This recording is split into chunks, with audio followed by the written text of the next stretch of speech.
Wife humiliated me at family dinner, so I ended the marriage with divorce papers in front of her. Wife mocked me in front of everyone at a family dinner, so I served her divorce papers, ruining her life and everyone else's too. I, 43 male, try to do my best to provide for my wife, 38 female, and 2 kids, 35, as well as my mother-in-law, and would like to think I am doing a decent job. Over the years, I worked to improve our family's living situation. Not only did I complete another bachelor's and, recently, a master's in a STEM-related degree, I, at the same time, worked 2 full-time jobs while completing my second bachelor's and put my wife through school as well. She completed a degree where she could make good money, about $60,000 to $70,000 per year, in a healthcare field that always has jobs available.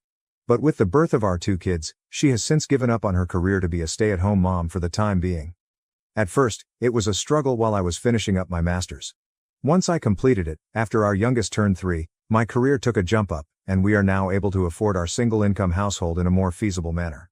We're far from rich but do okay for a single-income family of 4, a little north of $150,000 base plus bonuses. The past year, life was overwhelming per my wife, so even though I now work 75% from home, I budgeted to hire a daytime nanny to help her around the house with one child while the other is in school. Now, my day starts every day around 5:30 to 6 a.m. I get the house ready for the day before the nanny comes at 8 a.m. I get our oldest up and ready for school, breakfast made, and plan out my day. I bring our oldest to drop off and am home in time to let the nanny in.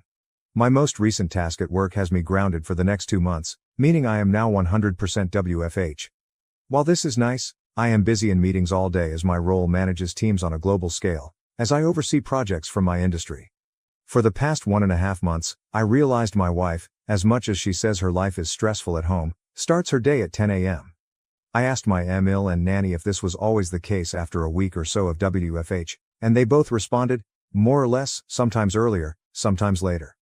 My wife literally wakes up, cooks, and then scrolls through her phone or shops from home, which brings me to my gripe. I am glad I am able to provide her that sort of life since we both grew up lacking in means. I get the possibility of postpartum depression, the stress of having kids, the feeling of being unfulfilled, the fact that I probably am a crappy husband, but, for what it's worth, everything is taken care of and then some. I manage the house's finances. She claims she was too busy to do so. I pay all the household bills. I pay my own personal bills. I pay her bills, track, and perform all the upkeep of our house, appliances, cars, pets, etc., and I also help pay for my MIL's medical bills and car note. But apparently, my life is on easy street compared to hers. I can't decompress to her because it seems like she always feels the need to one-up me. I had a bad day, but she had it worse because, I'm lucky I got to go away and work. My feet hurt from walking all day during work travel, which is nothing compared to her standing and cooking with a child clinging to her. For the past 2 or so years, I've been told I ruined her life, her opportunities, etc., but when I remind her of what she says, she denies and dodges accountability. My mother-in-law has pulled me aside and stated she's noticed a change in both myself and my wife. I have a greater attachment to my kids and, hell, I've hugged the dogs and talked to them more about my life than to my wife. I honestly feel like I am in emotional survival mode as I'm 1 step from moving up the career ladder and 1 step away from finding love and comfort from the bottom of a whiskey bottle. I'm sure I'll be hearing from the manly men of Reddit about how I'm simping, but I'm not a machine. I just want to know and feel that someone I prioritize, aside from my kids, appreciates and loves me for what I do. And sure, I'll hear from the stay-at-home moms of Reddit, which is fine. I grew up in a single-parent mother household. It's not easy. Honestly, with the help of her mother and a nanny, Monday to Friday, for one toddler while another child is at school, can you honestly tell me she's having the typical stay-at-home mom experience? Because neither my friends nor colleagues who are single parents can. As I'm sure the masses of holier-than-thou Redditors will consider this a poorly written fanfic, it is what it is. TLDR, long story short, it feels as if my wife has checked out of our marriage. We're only roommates, where she can still reap the marriage benefits. I'm not asking for her to throw herself at me all the time and let me do whatever I want. I really just want to be told I'm doing good and for her to offer me some form of emotional comfort, as simple as a hug. But I guess, as the man who ruined her life, I deserve it. To add more context, I've never cheated. I do work in an industry that has a large female population, but I'm literally an open book with work, names, colleagues, and staff under me. She has access to my work agendas and correspondence if she really wanted to snoop. But on that note, she still doesn't know what exactly I do for a living at this time. We, as a whole family, her parents and mine, Have tried to get her to go to therapy, but she refuses or skirts around the issue.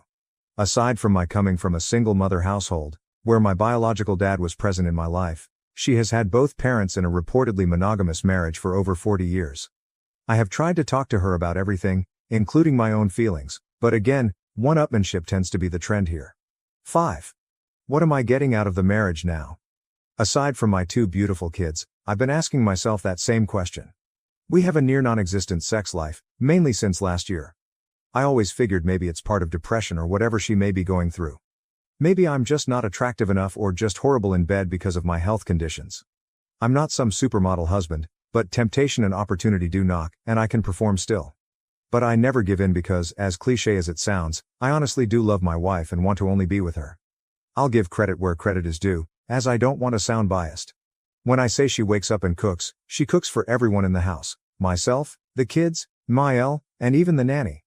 Aside from breakfast, she cooks all meals and snacks. I typically fast until lunchtime, and our oldest tends to eat a small, simple breakfast in case they don't like what school serves that morning. She does load both the kids and her laundry but seldom folds and puts them away. I typically do my own, and the rest of my clothes I dry clean because they're work clothes. She does keep track of our pantry and fridge, but after she makes the list, I'm the one who goes out and buys everything, if not delivered. She does clean our bathrooms and house 50% of the time. The other 50% is done by either Mil or myself, or sometimes the nanny if she feels like being extra helpful. 7.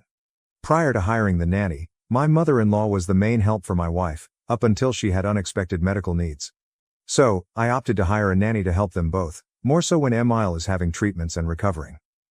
Update, 6th May 2024. Not sure if anyone would read this, but thank you to those who have reached out and chit-chatted.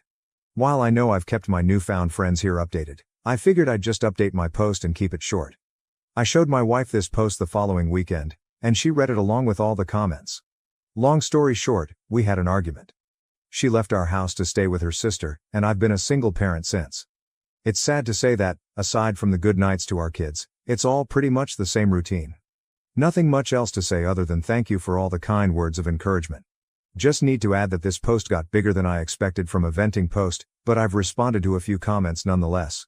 Thank you for the comments and DMs and, more so, for the offers to let me ruin your life, huh? It's been the highlight of my day and night as I sit here drinking with my dog while everyone else is asleep. It feels depressingly sad that I feel I have to turn to random internet strangers for some sort of validation in my rant. My apologies in advance as I try to keep this as vague as possible. Update. I just wanted to update those who have been kind enough to check up via DM and comments. Apologies in advance for the lengthy post. It's a bit of irony and coincidence that I made a follow-up from the update on the 6th of May 2024, during Men's Mental Health Awareness Month. But I could really use another outlet outside of my therapist. My apologies if this isn't the storybook ending or destruction of a relationship people were hoping for. To save you a read, wife left, came back like nothing happened, made it about her and nothing's changed. I'm continuing to suffer mentally, knowing nothing will change, while trying to keep it together for our kids. Lots of takeout. The day after she packed up and left, my wife attempted to come back and take the kids with her to her sister's. Naturally, I was against this, and thankfully, so was her whole family, including said sister. Not only was it not fair to our kids for her to sweep them away into a home that's not theirs, but it would also put financial and housing stress on the rest of her family since she doesn't work. Her sister and her family, husband and 3 kids, stay with their dad in the house they grew up in. After a little over a week of being away, I guess she cooled off, so she decided it would be fine if she walked in the door with her bags as if she just came back from Target. She came into my office while I was working and angrily stared at me while I sat on a conference call meeting with my team. I couldn't just jump off, as this is a busy time of the quarter for us. I guess it didn't sit well with her, because once I took off my headset and closed my laptop, she started yelling at me about how much I really don't care about her and her well-being overall. At that moment, I couldn't do anything more than look at her and just shake my head.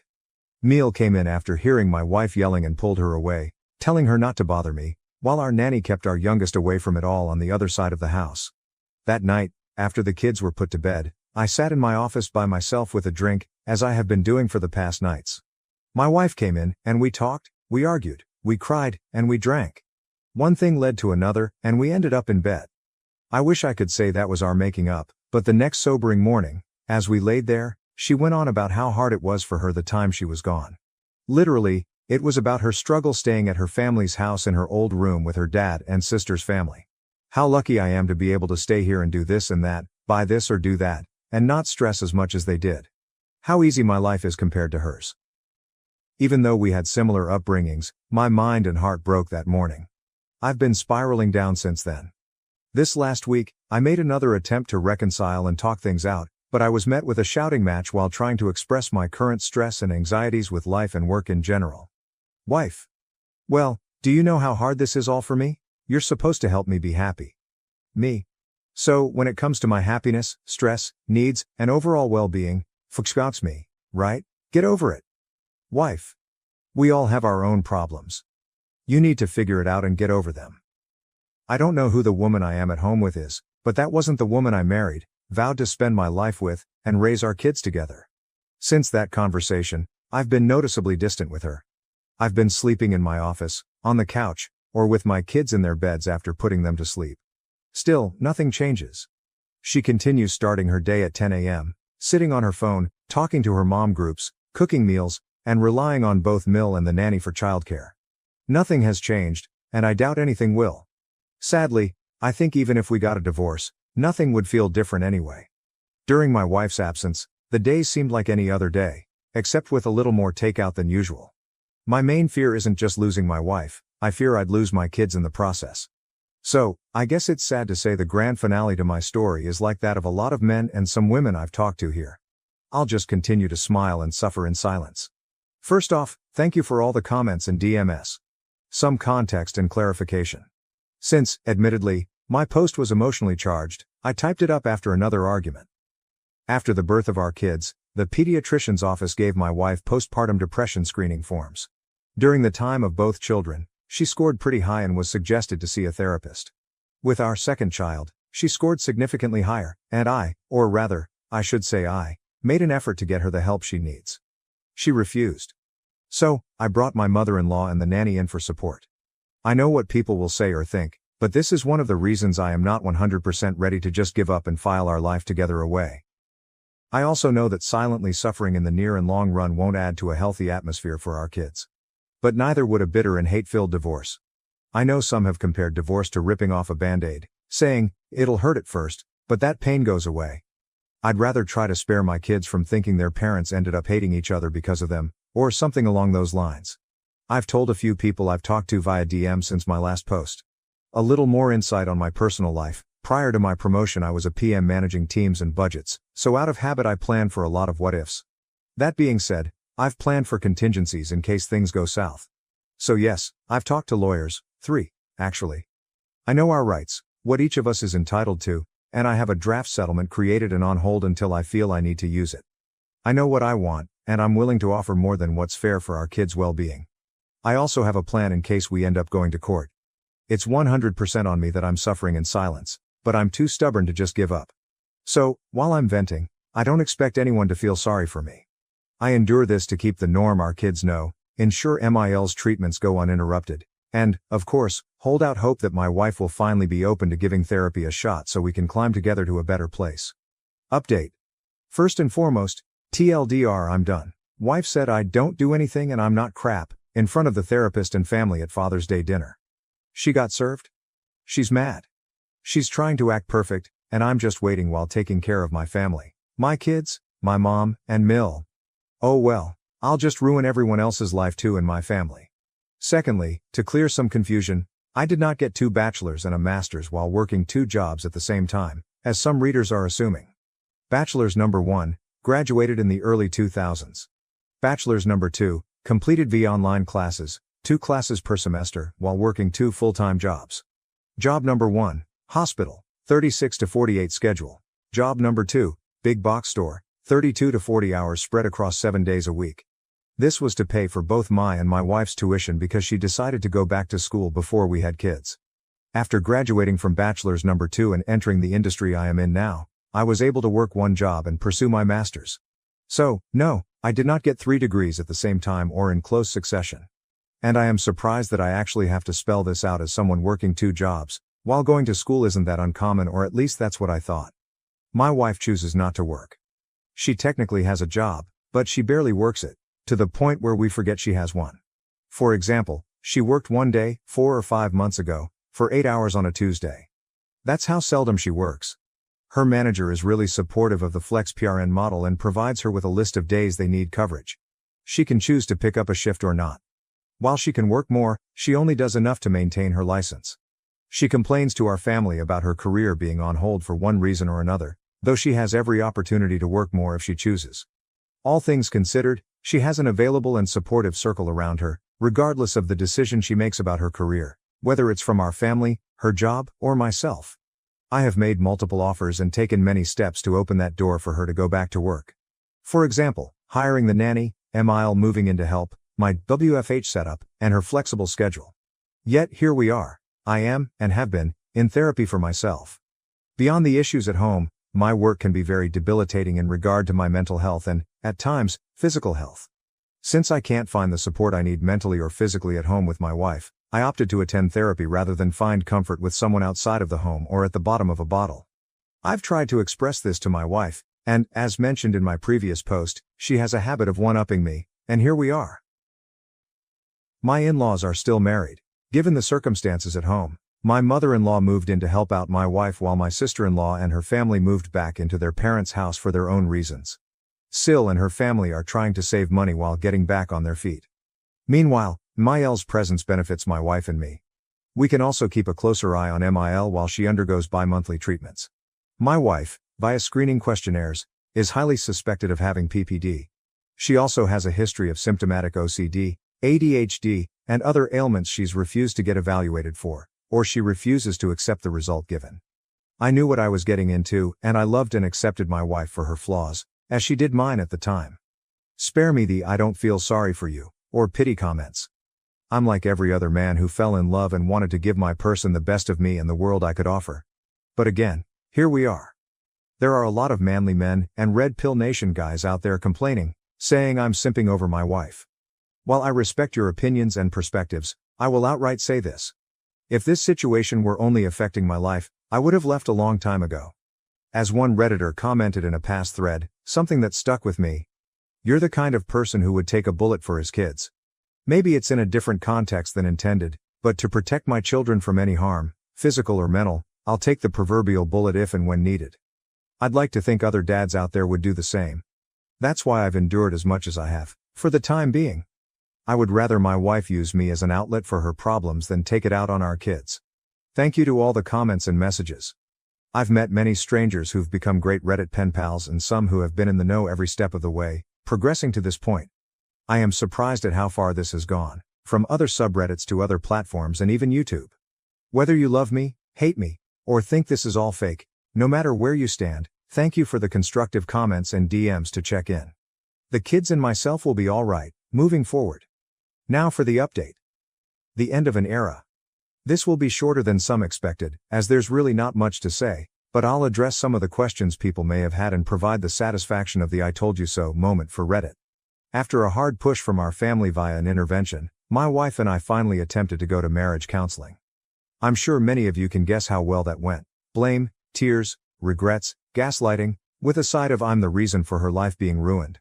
All aired in front of a licensed therapist instead of Reddit or her mom groups. In the end, everything the therapist suggested and noted went over her head and was ignored because it went against the grain of her status quo. One thing worth mentioning was when the therapist asked her to recall when she last truly felt happy. Her response was, about 12 or so years ago. Please note, 12 years ago, she was still in her 20s, childless, living with her ex, a vastly different time and position in life. I know it's petty of me, but I guess if that's when she was last happy, it wouldn't be that far of a stretch for her to find that happiness again, since her ex is still in the same apartment, job, and place in life that he was 12 years ago. Which is fine, if that's how she wants to live life. I try not to judge, but in my 40s with kids, going clubbing 3 to 4 days a week isn't my jam anymore, and I don't want my kids around a mom and company who drown themselves in White Claws. To add, I know some will ask. I know and can confirm that she hasn't physically cheated on me, but I can't confirm if she has emotionally, if that's the right term. After that therapy session, I checked her phone records and didn't see anything out of the ordinary, but I also didn't bother to check apps like Instagram or Snapchat. I know I'm probably boring, but shout out to all the Costco dads whose Sunday fun day includes making rounds with the kids for samples. The following weekend was Father's Day. This year, as expected, it wasn't a big celebration, just like it isn't for many dads out there. Our family got together to celebrate with a BBQ and some simple family time. My wife treated it like any other day, slept in, got up, cooked, shopped on her phone, attempted to play with the kids, and returned to her phone. During the family BBQ, my wife said she felt ill, so she sat around most of the day while the rest of the family made the experience enjoyable. When everything was set up and the family all sat at the table, her parents, her sister's family, my mother, and our kids, it was a great spread. Nothing extravagant, but just a great meal for everyone. I was talking with my brother-in-law about our kids' school Father's Day activities, and I assume my wife overheard when I mentioned that it was a little sad to see some kids sitting alone without their fathers during the Breakfast with Dad event I attended. She blurted out with a laugh, loud enough for the whole room to hear, "It's not like you do anything anyway." I could have gone instead. At that moment, I was red-faced and at a loss for words, sitting there processing what she said in my head, while the dining room went dead silent. My MIL broke the awkwardness, responding, "Well, maybe if you feel that way, one of you should divorce the other." My wife looked at my mother-in-law, confused that she would say such a thing, and laughed mockingly in my direction. Then, with her hand pointing at me, she said, "As if another woman would want a man like him. Just look at you." The room sat silent. I was angry, heartbroken, confused, and embarrassed, all at the same time. In typical manly man fashion, I just nodded my head in silence, stood up, grabbed my keys, and drove off to get a drink, ignoring the cries of the rest of the family and our kids telling me to stay. I don't know what was said or done while I was out of the house for the rest of Sunday, because I couldn't bring myself to check our house cameras. But when I returned early Monday morning, the house had a completely different feel. As usual, I woke up around 6 a.m., got the house and our oldest ready for school drop-off, checked emails, and responded to messages. Nothing out of the ordinary. As I was getting dressed to leave, I looked over at my wife, lying in bed snoring lightly. All I could do was look at her and think about what we had, and what we've now lost. I've decided, I'm done. I can't do this anymore. I texted my lawyer that morning to move forward with serving her. Fast forward to last week, she was served at our home. Reminder to people, I had no choice but to be there because I work from home. She had what I guess you could call a mini meltdown. She stormed into my office screaming, "How could you do this to me?" Her mother intervened, which was met with her saying I had supposedly turned her whole family against her. But I digress. I probably would have felt bad if it wasn't immediately followed by the rest of her week acting as if she's been this active and attentive wife and mother the past few years. Sure, people can say she's making an attempt, but she's made many attempts, and historically, we fall back to where we've been. For those curious, I am aiming for full or at least majority custody of our kids. I already, and will continue to cover all the expenses for our kids, insurance, tuition, both of our kids will be attending private schools come fall, medical bills, etc. My mother-in-law has given me the courage and strength that helps supplement my own mother's support throughout this. Basically, she is what I hoped the kind of mother and wife my wife would have been to our kids and me. Out of respect for my mother-in-law, as well as per my own mother's shared wishes, I will continue to help oversee and contribute financial help if needed during her treatments. While some may feel I should cut their whole family off, I know the hardships pushed onto a family while dealing with cancer and have dealt with it firsthand as a family, 2303, member and care provider on both sides of the desk. All in all, I'm prepared to go to war if needed, but I just want a clean, no-fuss divorce. My wife has no alimony coming, so sorry for the Redditors and Mommy Gang Facebook group saying she needs to divorce me first and get that sweet, sweet alimony money. We live in a state that does not typically enforce alimony. She has the means of gainful employment immediately. To help curb any possible problems, I will cover her insurance and bills until either the divorce is finalized or when she gains full employment. So, that's that. I'm done and waiting for the steps to be taken for everything to be finalized. Sorry it wasn't as exciting of a story with plot twists as some may have hoped for, but that's life. Not sure I'll update this once it's all finalized, which probably won't be for a few more months, depending on if we go to war or not.